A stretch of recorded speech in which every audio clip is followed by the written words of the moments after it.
तो मंगल लक्ष्मी के आज के एपिसोड में आपने देखा कि एपिसोड की शुरुआत में जयराज मंगल से पूछता है वह उससे क्या छुपा रही है। मंगल कहती है कि कुछ नहीं। जयराज मंगल से कहता है कि वह लोगों को पढ़ना जानता है। जयराज मंगल को सच बताने के लिए उकसाता है। मंगल जमीन पर गिर पड़ती है और बताती है कि जिस मास्टरमाइंड की वह तलाश कर रहा था है वह आदित्य सक्सेना है। मंगल कहती है कि उसने आदित्य के साथ 15 साल बिताए हैं। उसने कभी नहीं सोचा था कि नकली कैश रैकेट के पीछे उसका हाथ होगा। वह आदित्य पर सवाल करती है और जयराज से पूछती है कि वह कुछ क्यों नहीं कह रहा है। जयराज मंगल से कहता है कि वह इस क्षेत्र में 15 साल से काम कर रहा है और कोई भी अपने परिवार में किसी अपराधी को नहीं देखना चाहता। वह कहता है कि आदित्य को सज़ा मिलनी चाहिए। मंगल कहती है कि वह ऐसा नहीं कर सकती क्योंकि आदित्य उसके बच्चों का पिता और कुसुम का बेटा है। जयराज मंगल को याद दिलाता है कि महाभारत युद्ध से पहले अर्जुन कितना असहाय महसूस कर रहा था। वह कहता है कि भगवान कृष्ण ने अर्जुन से कहा था कि एक योद्धा को धर्मयुद्ध से पीछे नहीं हटना चाहिए। मंगल कहती है कि उसे समझ नहीं आ रहा कि वह क्या करे। जयराज उसे कहता है कि वह पुरानी मंगल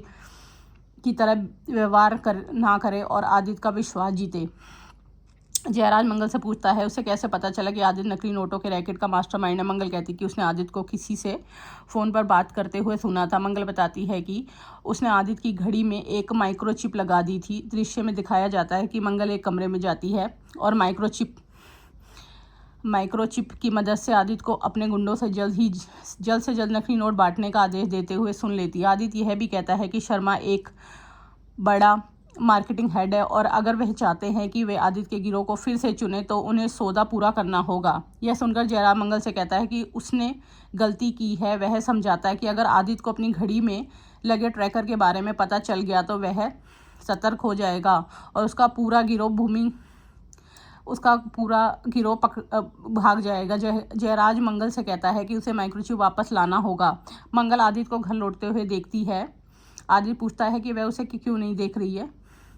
जब मंगल जवाब देती है कि वह उसके कपड़े धोने के लिए ले गई थी। मंगल आदित्य के कपड़े लेती है और चुपके से उसकी घड़ी से माइक्रोचिप निकाल लेती है। गलती से घड़ी उससे गिर जाती है और आदित्य उस पर भड़क उठता है और वह पूछता है कि उसके हाथ में क्या। मंगल कपड़े नीचे गिरा देती है और माइक्रोचिप छिपा लेती है। जब आदित्य उससे सवाल करता है तो वह अपने हाथ दिखाती है और कहती है कि उसके कपड़ों के अलावा उसके पास कुछ नहीं है। आदित्य फिर पूछता है कि आज वह इतनी सहयोग क्यों कर रही है जबकि उसने पहले उससे अपने कपड़े खुद धोने को कहा था। मंगल जवाब देती है कि उसने पहले उसके साथ बदतमीजी की थी इसलिए उसने उसे सबक सिखाया। वह आगे कहती है कि वह अपने कपड़े धो रही है इसलिए उसके कपड़े भी धो दिए क्योंकि वॉशिंग मशीन में जगह है। फिर मंगल चली जाती है। मंगल माइक्रोचिप जयराज को देती और कहती है कि वह अब यह सब जारी नहीं रख सकती। वह कहती कि पुरानी मंगल नहीं बन सकती क्योंकि वह उसके साथ या उसके आत्मसम्मान के खिलाफ है। जयराज उससे कहता है कि वह अपने देश को स्वयं से पहले रखे और मिशन पूरा करे। वह उसे यह भी कहता है कि वह आदित्य को दिखाए कि वह क्या कर सकती है। आदित्य सौम्या से मिलता है और उसका वेलकम करता है। सौम्या देखती है कि आदित्य ने महिलाओं का परफ्यूम लगाया। वह पूछती है क्या वह मंगल के करीब आ रहा है। आदित्य इससे इनकार करता है और मंगल पर सवाल करता है। सौम्या आदित्य की पहली स्वाद चुराने और उसके जरिए नकली कैश का कारोबार चलाने के लिए प्रशंसा करती है। वह उससे कहती है कि वह सुनिश्चित करे कि मंगल को पता ना चले। तो आदित्य कहता है कि मंगल भोली है, उसे कभी सच्चाई का पता नहीं चलेगा। अब आगे का एपिसोड जानने के लिए हमारे चैनल को लाइक और सब्सक्राइब कीजिए।